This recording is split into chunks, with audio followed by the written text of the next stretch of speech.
Hello friends, आज हम लोग लेके आए सामाजिक विज्ञान में अर्थव्यवस्था का दूसरा वीडियो। और इसमें हम लोग अर्थव्यवस्था एवं इसके विकास में कुछ वीवीआई ऑब्जेक्टिव प्रश्न को देखने वाले जो आपके मैट्रिक बोर्ड परीक्षा के लिए काफ़ी इंपॉर्टेंट है। अगर आप भी सर मैट्रिक बोर्ड परीक्षा देने वाले हैं तो इस सोशल साइंस के ऑब्जेक्टिव क्वेश्चंस को जरूर देखिए। और इसमें ऐसे ऐसे महत्वपूर्ण प्रश्न को बताए गए हैं जो आपके मैट्रिक बोर्ड परीक्षा में प्रीवियस ईयर में कई बार प्रश्न पूछे गए हैं। तो वीडियो आपके लिए बहुत ही इंपॉर्टेंट है, इसलिए आप शुरू से लेकर अंत तक इसे जरूर देखिए। उससे पहले हमारे चैनल पर नए हैं तो चैनल को सब्सक्राइब करके बेल आइकन को प्रेस जरूर कर देना। तो जल्दी से वीडियो को लाइक कर दीजिए। देखते हैं आज का प्रश्न। तो देखिए आज का पहला प्रश्न यहाँ पे क्या कह रहा है कि बिहार में किस प्रकार की फसलों का उत्पादन होता है। तो बहुत ही इंपॉर्टेंट है। तो देखिए ऐसे में तो बिहार देश का सबसे बड़ा जल संसाधन वाला क्षेत्र है और यहाँ की 90% आबादी जो होता है गाँव में रहती है, ठीक है, जिसमें खेती बाड़ी ज़्यादा की जाती है। और यहाँ धान हो गया, गेहूँ, मक्का, दलहन के अलावे सब्जियों, फलों तथा गन्ना और जूट की भी खेती होती है। तो यहाँ पे हमारा ऑप्शन देखने को मिल रहे हैं खाद्य फसलें और व्यावसायिक फसलें, जिनके अंतर्गत आते हैं। तो हमारे से उत्तर हो जाएगा ए और बी दोनों। तो बिहार में किस प्रकार की फसलों का उत्पादन होता है? खाद्य फसल और व्यावसायिक फसलों का। तो हमारे से उत्तर हो जाएगा ऑप्शन नंबर सी, ए और बी दोनों। अब आइए अगला प्रश्न देखते हैं। देखिए हमारा जो दूसरा नंबर प्रश्न यहाँ पे क्या कह रहा है कि निम्नलिखित में किस क्षेत्र को प्राथमिक क्षेत्र कहा जाता है। तो ये भी बहुत ही इंपॉर्टेंट प्रश्न है। तो प्राथमिक क्षेत्र के अंतर्गत कृषि हो गया, पशुपालन हो गया, मत्स्य पालन हो गया तथा मुर्गी पालन हो गया। तो प्राथमिक क्षेत्र के अंतर्गत क्या क्या आते हैं? कृषि क्षेत्र आते हैं, पशुपालन आते हैं, मत्स्य पालन आते हैं तथा मुर्गी पालन आते हैं। तो हमारे से उत्तर हो जाएगा ऑप्शन नंबर बी, कृषि क्षेत्र। अब देखते हैं अगला प्रश्न। देखिए यहाँ पे तीसरा नंबर प्रश्न यहाँ पे क्या कह रहा है कि आर्थिक संरचना का एक मुख्य अंग है। तो यहाँ पे आपको बताना है कि आर्थिक संरचना का एक मुख्य अंग क्या होते हैं। देखिए ऑप्शन ए में आपका दिया हुआ है शिक्षा, और बी में है स्वास्थ्य सेवाएं, और सी में है यातायात एवं संचार, और डी में दिया हुआ इनमें से कोई नहीं। तो आर्थिक संरचना का एक मुख्य अंग क्या होता है? यातायात एवं संचार होता है, यानी कि ऑप्शन नंबर सी हमारा बिल्कुल सही उत्तर हो जाएगा। अब आइए अगला प्रश्न देखते हैं। देखिए यहाँ पे 4 नंबर प्रश्न यहाँ पे क्या कह रहा है कि आर्थिक क्रियाओं का उद्देश्य होता है। तो आर्थिक क्रियाओं का उद्देश्य किसमें होता है? देखिए ऑप्शन ए में आपका दिया हुआ है जीविक उपार्जन, और बी में है मनोरंजन, और सी में ए और बी दोनों, और डी में इनमें से कोई नहीं। तो आर्थिक क्रियाओं का उद्देश्य होता है जीविक उपार्जन और मनोरंजन दोनों में। तो हमारा सही उत्तर हो जाएगा ऑप्शन नंबर सी, ए और बी दोनों। अब देखिए 5वां नंबर प्रश्न यहाँ पे क्या कह रहा है कि पशुपालन एवं मत्स्य पालन किस क्षेत्र के अंतर्गत आते हैं। तो ये भी बहुत ही इंपॉर्टेंट है। तो पशुपालन एवं मत्स्य पालन किस क्षेत्र का अंग है? तो यहाँ पे बताना है। देखिए ऑप्शन ए में आप दिया हुआ है प्राथमिक क्षेत्र, बी में है द्वितीय क्षेत्र, और सी में तृतीय क्षेत्र, और डी में है इनमें से कोई नहीं। तो इसका उत्तर आप कमेंट बॉक्स में जरूर बताना कि पशुपालन और मत्स्य पालन जो है किस क्षेत्र का अंग है। अब आइए अगला प्रश्न देखते हैं। देखिए यहाँ पे 6वां नंबर प्रश्न क्या कह रहा है कि निम्नलिखित में कौन सामाजिक संरचना का अंग है।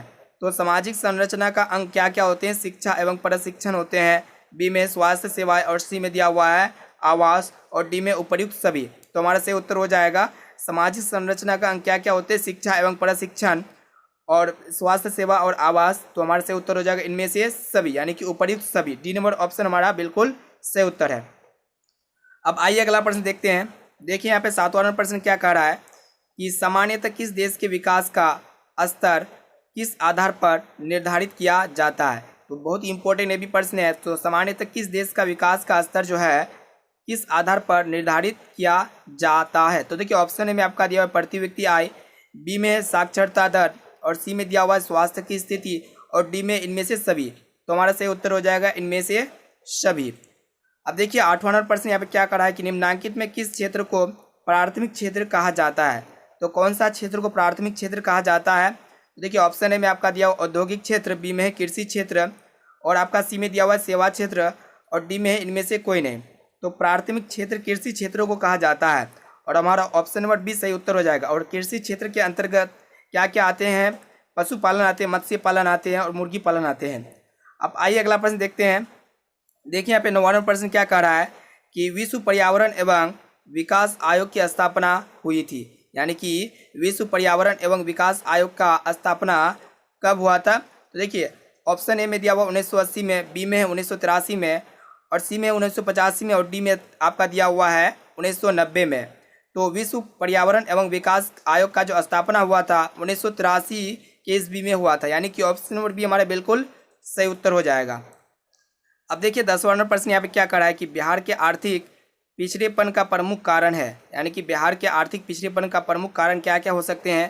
तो देखिए ऑप्शन ए में आपका दिया हुआ है जनसंख्या में तीव्र वृद्धि, बी में है कृषि पर अत्यधिक जनभार, और सी में दिया हुआ है बाढ़ एवं सूखा का प्रकोप, और डी में है उपर्युक्त सभी। तो हमारा सही उत्तर हो जाएगा उपर्युक्त सभी। देखिए हमारा जो 11वां नंबर प्रश्न क्या कह रहा है कि आर्थिक विकास की माप के लिए सबसे उपयुक्त सूचकांक है। तो आर्थिक विकास की माप के लिए सबसे उपयुक्त सूचकांक क्या होता है? प्रति व्यक्ति आय होता है, यानी कि हमारे सही उत्तर हो जाएगा ऑप्शन नंबर बी, प्रति व्यक्ति आय। अब आइए अगला प्रश्न देखते हैं। देखिए यहाँ पे 12 नंबर प्रश्न क्या करा है, बिहार के जमशेदपुर में लोहा एवं इस्पात के कारखाने की स्थापना हुई थी। यानी कि बिहार के जमशेदपुर में लोहा एवं इस्पात के कारखाने की स्थापना कब हुई थी? ये भी इंपॉर्टेंट क्वेश्चन है। तो 27 अगस्त 1907 को 2 करोड़ रुपये की पूंजी से Tata iron and steel company की स्थापना हुई थी। तो हमारा सही उत्तर हो जाएगा 1907 ईस्वी में। ठीक है, अब आइए देखिए यहाँ पे 13 नंबर प्रश्न यहाँ पे क्या करा है कि निम्नांकित में कौन सा देश विकसित अर्थव्यवस्था का उदाहरण है? तो यहाँ पे कौन सा देश है जो विकसित अर्थव्यवस्था का उदाहरण? देखिए ऑप्शन ए में आपका दिया हुआ है अमेरिका, बी में श्रीलंका, सी में है भारत, और डी में आपका दिया हुआ है इंडोनेशिया। तो हमारा सही उत्तर हो जाएगा ऑप्शन नंबर ए, अमेरिका जो है विकसित अर्थव्यवस्था का उदाहरण है। यानी कि ऑप्शन नंबर ए हमारा बिल्कुल सही उत्तर हो जाएगा अमेरिका। अब आइए अगला प्रश्न की ओर देखते हैं। देखिए यहाँ पे 14 नंबर प्रश्न क्या कह रहा है कि अविकसित देश की कार्यशील जनसंख्या का अधिकांश भाग संलग्न है। तो यहाँ पे आपको बताना है कि कौन से क्षेत्र जो है अविकसित क्षेत्र देशों की कार्यशील जनसंख्या का अधिकांश भाग संलग्न है। तो देखिए ऑप्शन ए में आपका दिया प्राथमिक क्षेत्र में, बी में औद्योगिक क्षेत्र में, और सी में सेवा क्षेत्र में, और डी में आपका दिया हुआ है इनमें से कोई नहीं। तो हमारा सही उत्तर हो जाएगा, यानी कि ऑप्शन नंबर ए हमारा बिल्कुल सही उत्तर है प्राथमिक क्षेत्र में। अब आइए देखिए 15 नंबर प्रश्न यहाँ पे क्या करा है कि आर्थिक संवृद्धि का संबंध है। यहाँ पे आपको बताना है कि आर्थिक संवृद्धि का संबंध किससे है। तो देखिए ऑप्शन ए में आपका दिया हुआ है अल्पकाल से, बी में है दीर्घकाल से, और सी में ए और बी दोनों, और डी में दिया हुआ इनमें से कोई नहीं। तो आर्थिक संवृद्धि का संबंध दीर्घकाल से होता है, यानी कि ऑप्शन नंबर बी हमारा बिल्कुल सही उत्तर हो जाएगा दीर्घकाल से। अब देखते हैं अगला प्रश्न। देखिए यहाँ पे 16 नंबर प्रश्न क्या कह रहा है कि एक अर्थव्यवस्था का सृजन होता है। यानी कि एक अर्थव्यवस्था का सृजन कौन से संसाधन में होता है? तो देखिए ऑप्शन ए में आपका दिया है प्राकृतिक संसाधनों से, बी में है भौतिक संसाधनों से, सी में है मानवीय संसाधनों से, और डी में दिया हुआ है इनमें सभी संसाधनों से। तो हमारे से उत्तर हो जाएगा इनमें सभी संसाधनों से अर्थव्यवस्था का सृजन होता है। अब देखिए 17 नंबर प्रश्न यहाँ पे क्या कह रहा है। देखिए यहाँ पे राष्ट्रीय विकास परिषद का गठन हुआ था, यानी कि नेशनल डेवलपमेंट काउंसिल का फाउंडेट कब हुआ था? देखिए ऑप्शन ए में आपका दिया हुआ है 1951 में, बी में 1952 में, सी में 1954 में, और डी में 1956 में। तो राष्ट्रीय विकास परिषद का गठन 1952 ईस्वी में हुआ था, यानी कि ऑप्शन नंबर बी हमारा बिल्कुल सही उत्तर हो जाएगा 1952 में। अब आइए 18 नंबर प्रश्न को देखते हैं। यहाँ पे क्या कह रहा है, इस अर्थव्यवस्था में उत्पादन के साधनों पर किसी व्यक्ति या निजी संस्था का अधिकार रहता है। यानी कि कौन सा अर्थव्यवस्था में उत्पादन के साधनों पर किसी भी व्यक्ति या निजी संस्थाओं का अधिकार रहता है? तो आपका पूंजीवादी अर्थव्यवस्था में उत्पादनों के साधन पर किसी व्यक्ति या निजी संस्था का अधिकार रहता है। तो हमारा सही उत्तर हो जाएगा ऑप्शन नंबर ए, पूंजीवादी अर्थव्यवस्था में। अब देखिए यहाँ पे 19 नंबर प्रश्न क्या कह रहा है कि भारत की प्रथम पंचवर्षीय योजना का कार्यकाल कब हुआ था? यानी कि भारत में पंचवर्षीय योजना की शुरुआत जो है जवाहरलाल नेहरू के समय में शुरू की गई थी, और भारत की पहली पंचवर्षीय योजना 1951 में स्टार्ट हुआ था। ठीक है, और इस योजना की अवधि था 1951 से 1956। तो हमारे से उत्तर हो जाएगा 1951 से 1956, यानी कि ऑप्शन नंबर बी हमारा बिल्कुल से उत्तर हो जाएगा।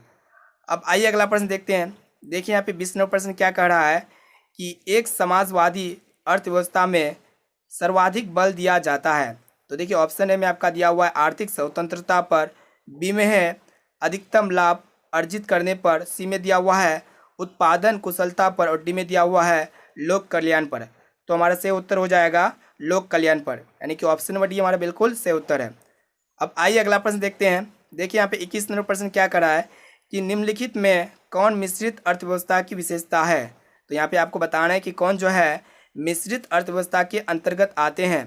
तो देखिए ऑप्शन ए में आपका दिया हुआ निजी क्षेत्र और सार्वजनिक क्षेत्र, यानी कि दोनों जो आता है मिश्रित अर्थव्यवस्था के अंतर्गत आते हैं, यानी कि ऑप्शन नंबर सी हमारा बिल्कुल सही उत्तर हो जाएगा, ए और बी दोनों। अब आइए 22 नंबर प्रश्न को देखिए यहाँ पे क्या कह रहा है कि बिहार एक राज्य है।